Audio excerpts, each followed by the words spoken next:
Luka, what did you feel like was the biggest difference in the game, or where did you think it turned?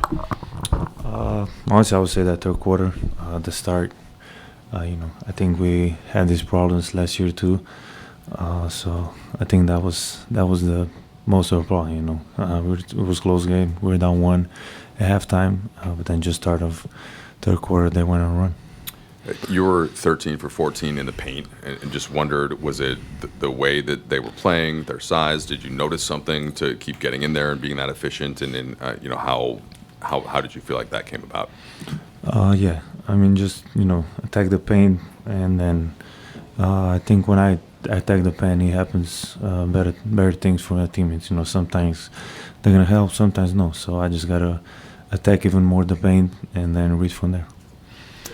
How would you characterize your level of comfort, not just you, but kind of as a group right now, considering the amount of guys going in and out, and obviously starting off training camp, find out you're not going to have LeBron. What's the comfort level with this group as of one game in?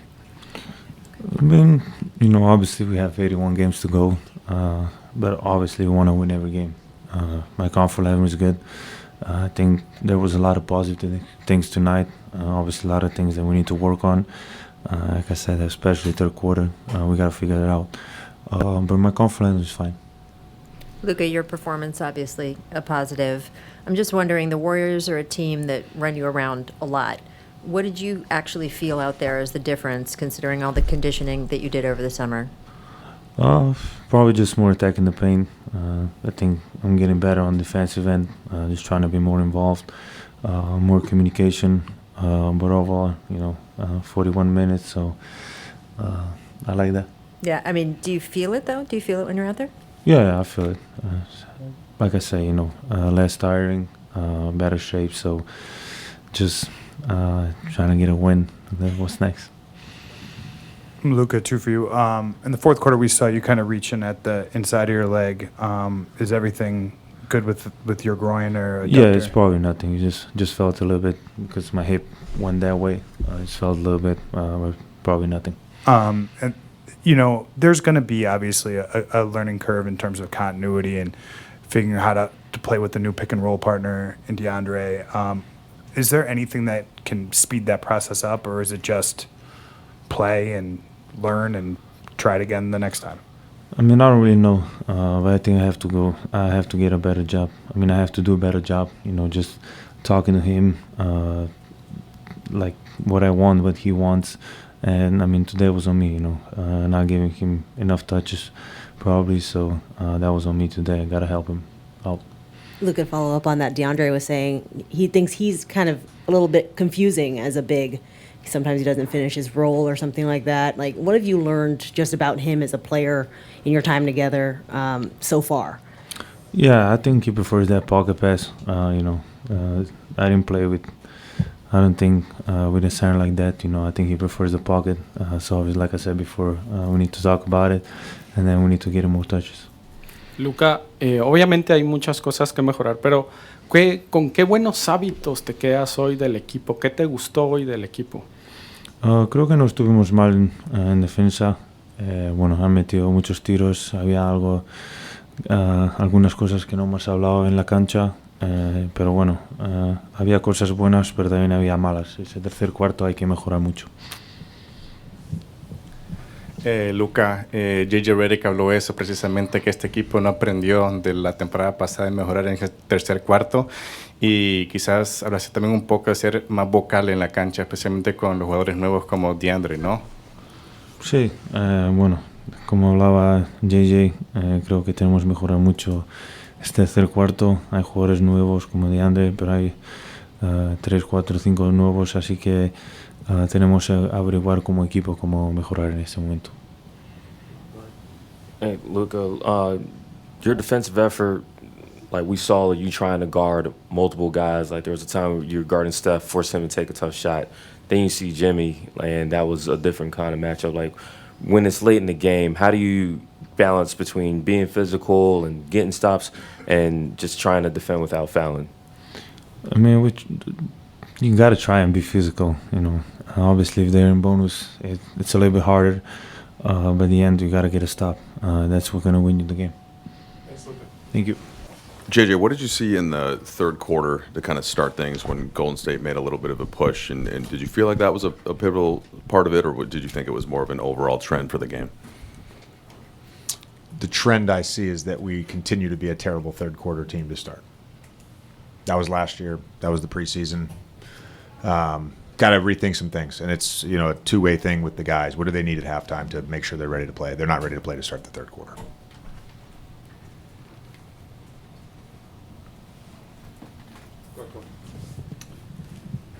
JJ, pregame you mentioned discipline as something that needs to be there, specifically when it came to playing their post splits. Just overall, in a macro sense, how would you assess the team's discipline tonight? Pretty good, actually. Outside of a few buckets there in the third quarter, pretty good. JJ, Luka's workload was so heavy. How do you try to get other guys to get more involved and help out with what you guys have going on out there? Every game is different. I'm not concerned about that. JJ, you talked about when it comes defensively about the level of connection and effort it's going to take from everybody. Where's the connection on the offensive end right now, and how much of sort of this being the early stages would you attribute the turnovers to, and guys just maybe not being in the right places or the places people expect? Yeah, I think that's more it. Again, trying to throw a lob pass, fit in a lob pass to DA, and it ends up being a turnover. I think that's going to happen to any team, to any two-man partnership, whether you've got continuity. That happens sometimes. I think it's mostly self-inflicted, and I think if you look at this game, like a microcosm of this game was we did enough good things to put ourselves in a position to win for most of the game, and that when we didn't do those things, they were self-inflicted. You touched on they were self-inflicted. So Yeah. That's not being organized in early offense. That's having the wrong guy bring it up. That's we knew they were blitzing and stack. That's supposed to be stack 2. Guy stays. Now there's no outlet for the passer. Those are not sprinting back. We make a run. We got 2 guys back. Buddy Hield gets a wide open 3 for some reason on a full court pass.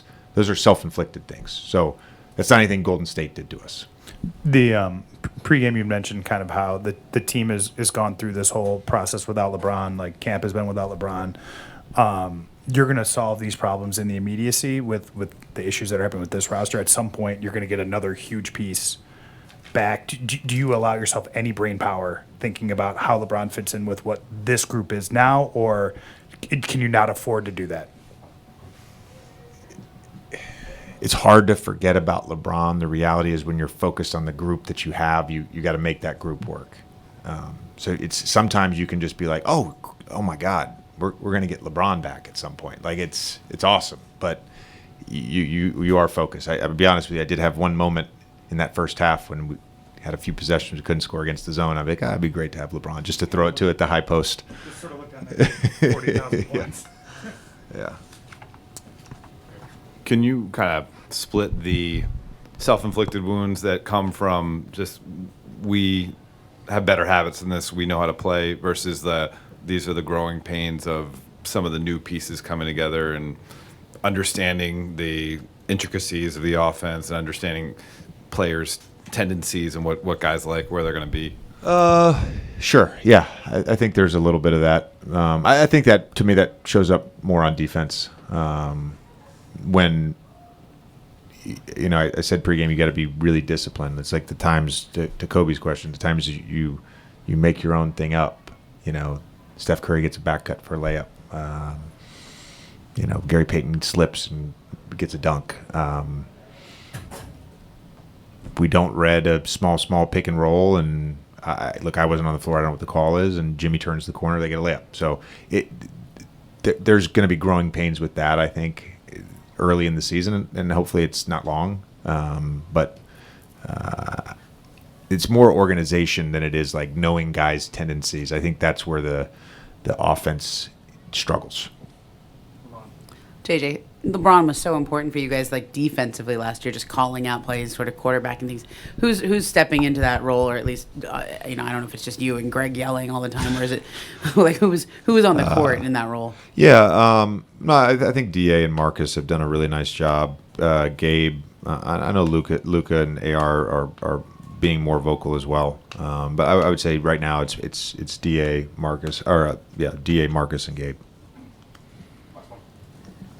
With the following the questions that when LeBron's not there, how do you utilize Rui and this team and this play?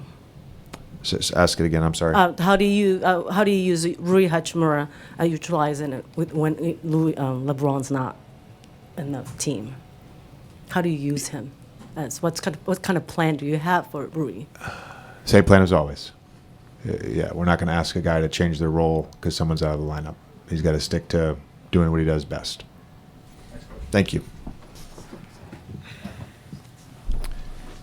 Hey, Rui, what stood out the most to you on the court, just about the way the team was playing, kind of first real run through against an experienced team in Golden State that's pretty fluid together? Where do you guys need to get things cleaned up on both ends? As you guys know that we, this is, we just started. This is probably like second game we actually played together, everybody. So, we still trying to figure out our rhythm, everybody we should kind of get to know kind of thing. We had a lot of practices, but, we had also in the game, somebody was out, somebody's in. So, especially against the Golden State, they've been playing together for probably 4 or 5 years together, so I think that was the difference, Other than that, I think we did a lot of things that we're supposed to do, and yeah, it's a process, we're gonna be better. This might be along those same lines, but what can get better in the third quarters? And I guess not just preseason, but back to last year as well. I mean, yeah, we talk about it's been like this probably since I got here too. It's something that we have been problem with. The third quarter. Yeah, I think it's a mind thing. We got locked in. As a team, we have to be ready to play basketball from the start. Third quarter. It's just. I think as a team we have to lock in. We might have to meet. With the players and then kind of talk before the game or something like that. I mean, before the third quarter or something. So and then we can figure it out. Rui, what did you make of Luka's night, and how can you guys kind of, obviously he had huge numbers, but how can you guys find pockets to create offense for yourself around him and Austin? Yeah, he was being very aggressive today. I think with him he get a lot of attention. So as you guys saw, I had a lot of wide open threes from him especially. So. Yeah, those are gonna be the season. We're gonna have they're gonna guard whatever takes. They're gonna do whatever to take guard him. So we have to be ready. Especially us. Me, Gabe, Vando. Those guys. We always have to be ready to shoot, to make a decision. So yeah, that's gonna be very important for us. To follow up on that. Is it more than just catch and shoot though? I mean like. Catch and shoot is gonna be a lot. But also. You guys saw last year, I had a back cut too, those, cutting to the rim, those kind of stuff coming, you just can't do right away, have to kind of figure out the space first, we have a DA, in the paint right now sitting, so, it's a little different than like before. So I got to figure out, what's the timing, this and that. So, yeah, we're going to figure it out, I know you guys aren't here for moral victories, but when you cut it from 16-6 in the fourth quarter, does that show something to the group? That like, hey, we're gonna figure this out no matter what, and even when it looks like pretty bleak, that there's not gonna be quitting us. Yeah, the start of the third quarter, the Warriors they pushed us, they made a run, and then we made a run too, but we kind of relaxed. We had an easy three. Buddy Hill made like a couple, easy threes. We could have kind of avoided that. So those kind of stuff we have to kind of keep building. Once we locked in, we got to keep that. Especially the third quarter, fourth quarter. Those 1-2 positions going to be really important. So yeah, we just got to keep building it and just focus on those kind of stuff.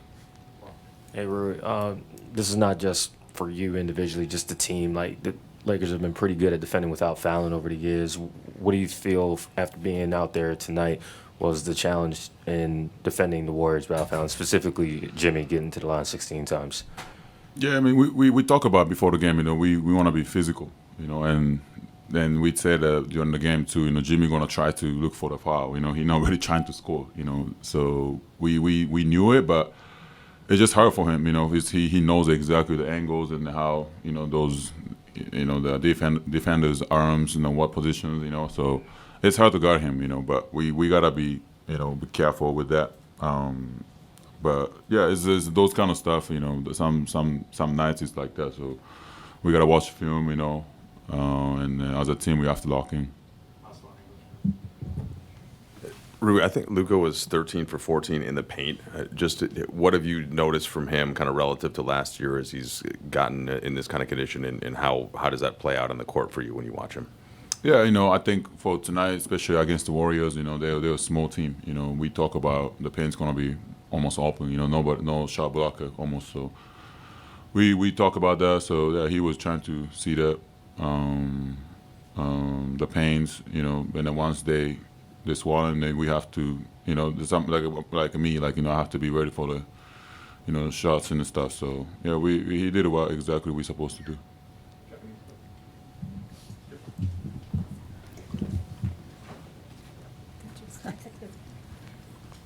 お疲れ様です。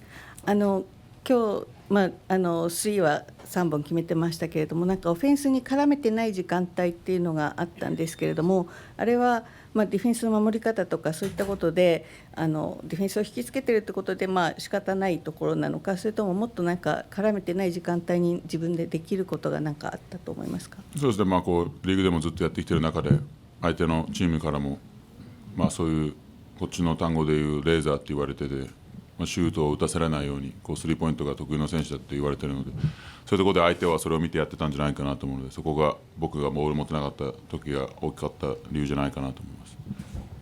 あとそのボールを持つ機会だとかシュートを打つ機会こそ少なかったんですけれども、キーとなるポイントでしっかり決めたことに関してはどのように思っていらっしゃいますか？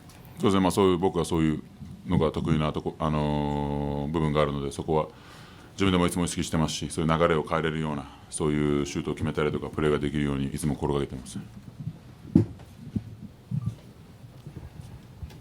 すみません、お疲れ様でした。